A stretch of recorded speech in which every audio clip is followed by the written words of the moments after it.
Okay, welcome again to another episode of the Goalpost Gossip. I'm your host, Alton. And don't forget to like, share, subscribe, and follow the movement at Gossip Goalpost. Without further ado, let's get this ball rolling.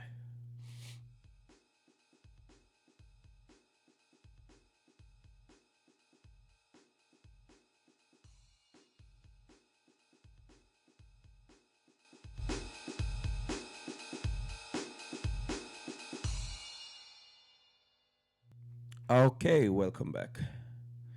Welcome back to this glorious episode. Well, there's a lot of things to talk about, but I am only going to be talking about two things.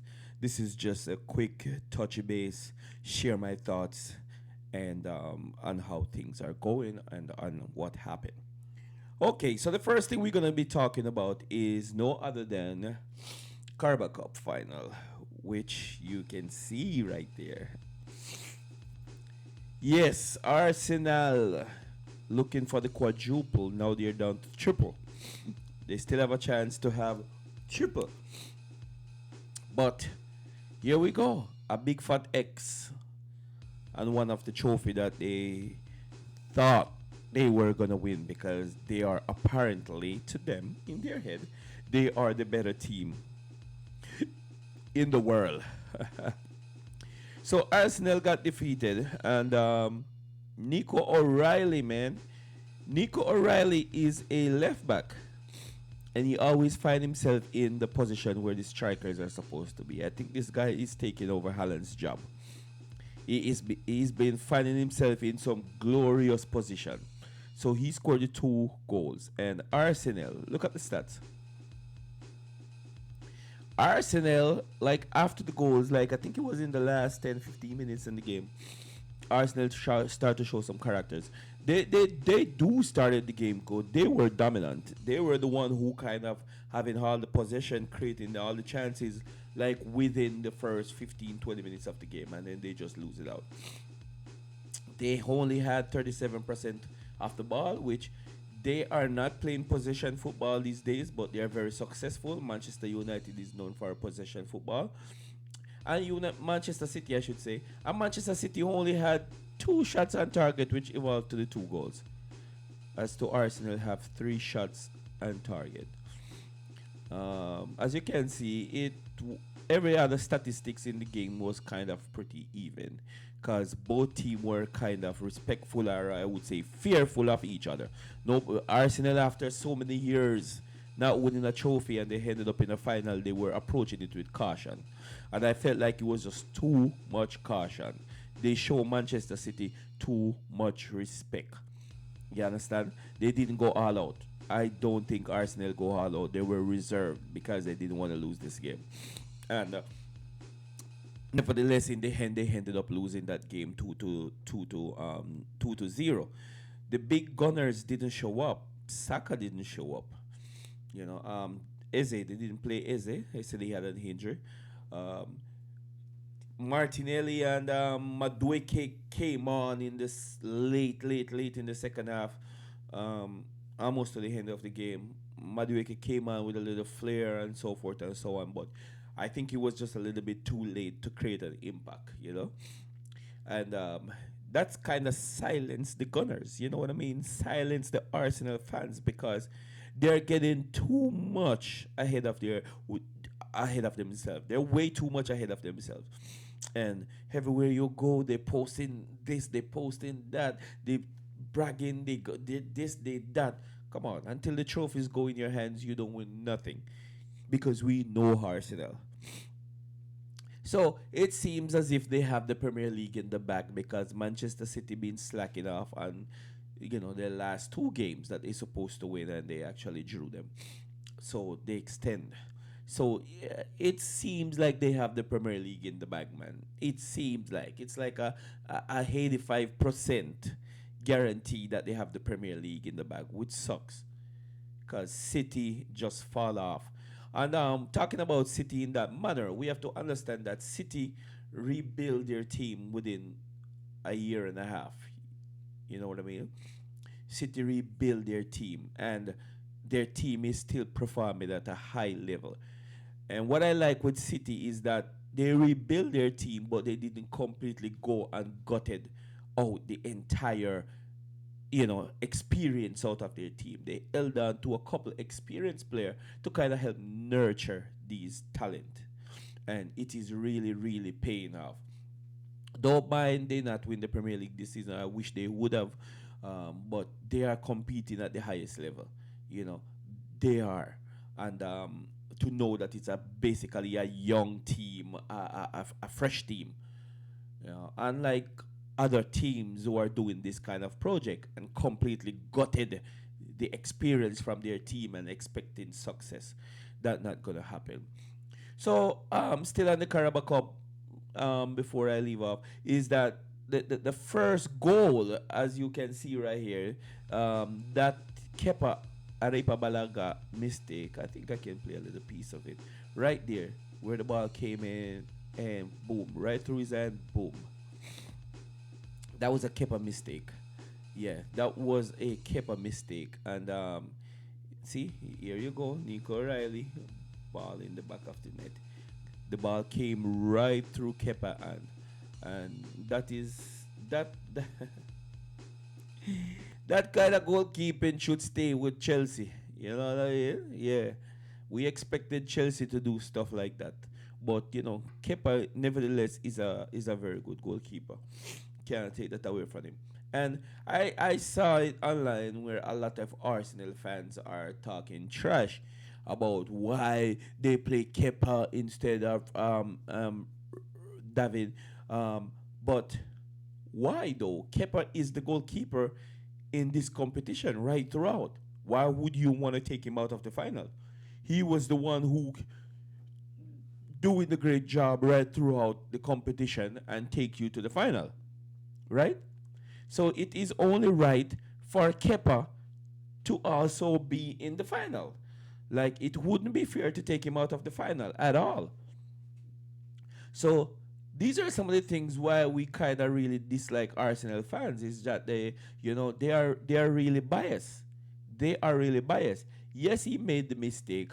You understand what I'm saying? But he was the keeper. He been the keeper throughout. So you're gonna take him out of the final and put in David Rea, and should David go inside now and conceded goals or whatever, you're gonna hear Kepa was the one who doing good all throughout and he was the one who played in this tournament. Why take him out of the final? Because he was the inform. He was the guy who like typical Arsenal fans, man. Typical Arsenal fans. And here we are. We're gonna show just the second goal. Here it is, and here is Nico O'Reilly again, running into striker's position. Look, here's Haaland, who is the striker. Here's Haaland. And then you have Cherky and all those people, on the back post here. But here is the center forward, basically. This is the center forward right here. So he's taking up Alan's position, because now the ball gonna come in nice to him. And look, boom, in the goal. So he's taking up some very, very, very good position. And it was his birthday 2 days ago. So it was a very nice birthday gift for him to be scoring 2 goals and lifting the trophy. And it was his first time playing in the final. So that was very good, man. And congratulations to the young man, man. He deserved every bit of it. And, it's only going to get better for him. And City is, climbing up again.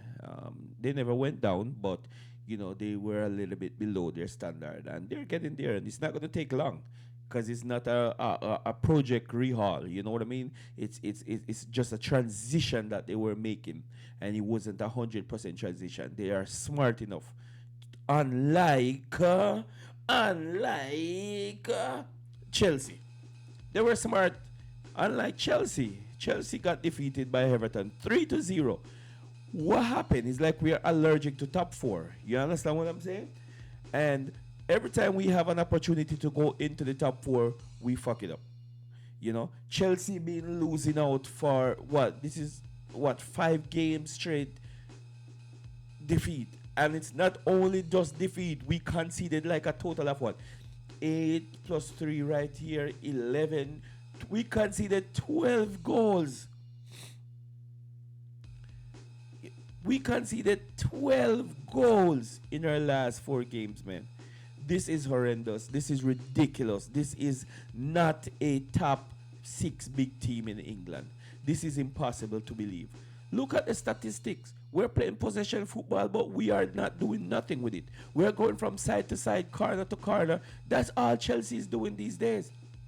Everton, 35% of the shot and 7 shot out of the 8 is on target. Look at us, 10 shot and only 4 on target. Because we side to side, back to back, side to side, round the back.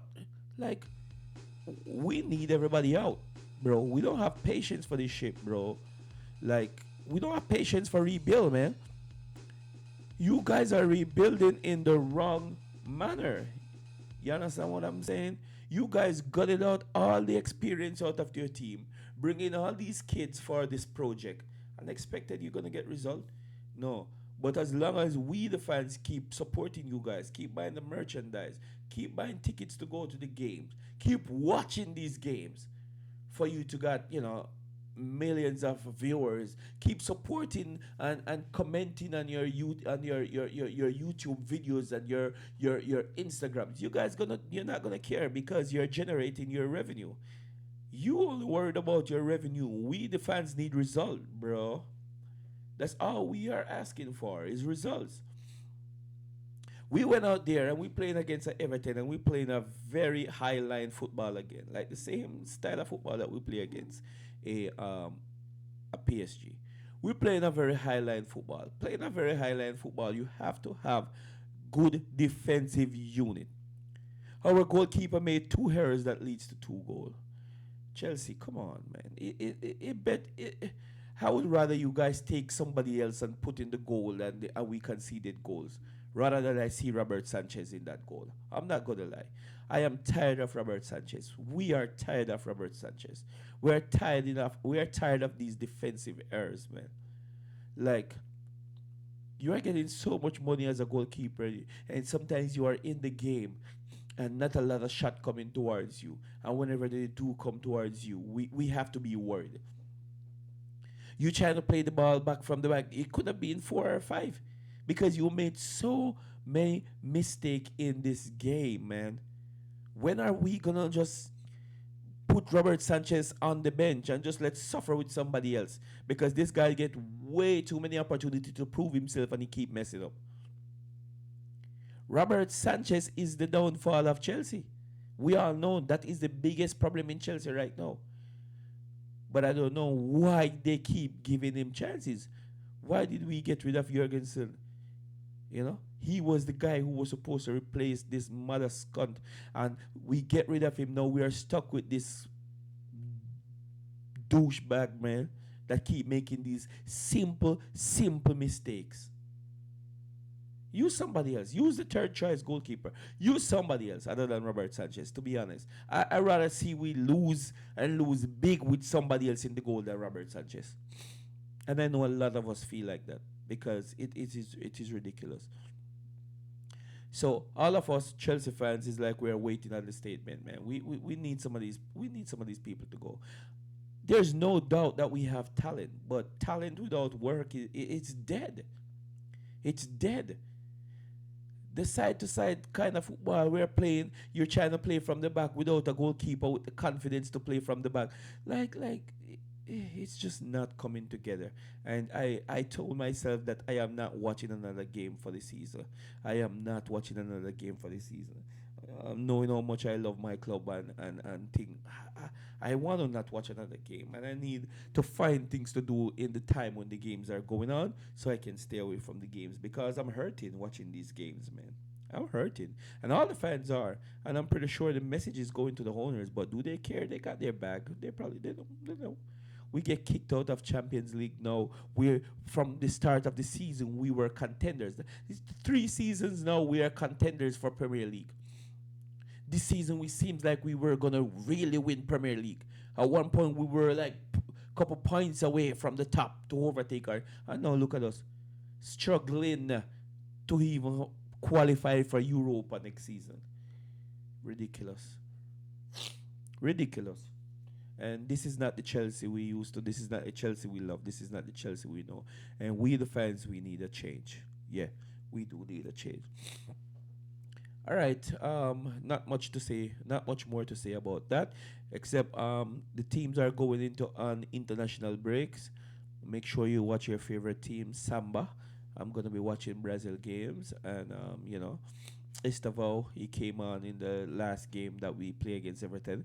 He came on for a few minutes and he showed signs, I mean, he hadn't played for a while because he was injured. But we know that's one of our best players. He was the one who created like maybe three of those four chances since when he came on. You know what I mean? So he'll be out playing for Brazil, and I'll be looking forward. Quick before I go, Tottenham. Tottenham is in a spot of a bother. Tottenham has failed to win a game since 2026. Tottenham was once a big six, one of the, and they're still like one of the most, one of not the most successful. They're successful in no way, but one of the most decorative team and one of the bigger team in England, in the Premier League.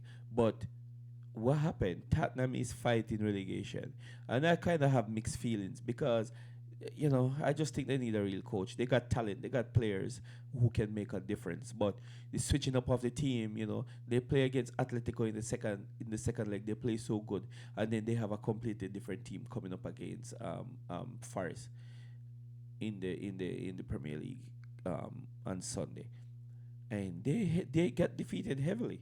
They lost 3-0. So Tottenham is in a big, big, big spot of bother, and I don't know, man. It is possible that Tottenham going to be relegated, but can you imagine a Wembley Stadium in the Championship? That would be epic. Yeah, that would be epic. Wembley Stadium, man, top of the notch stadium in the Championship. Wow, but Tottenham they really need to restructure and get a grip of themselves. They need to change some things because they're heading down the ramp path. Tottenham should have never found themselves in this situation, fighting relegation. But nevertheless, they're down there, and they have to. They have like 7 games to take themselves out of this hole. So let's see where it goes from here. All right, man. Just wrapping this up. Don't forget again to like, share, subscribe, and follow the movement at Gossip Gold Post. Again, I'm your host Alton, and until next time.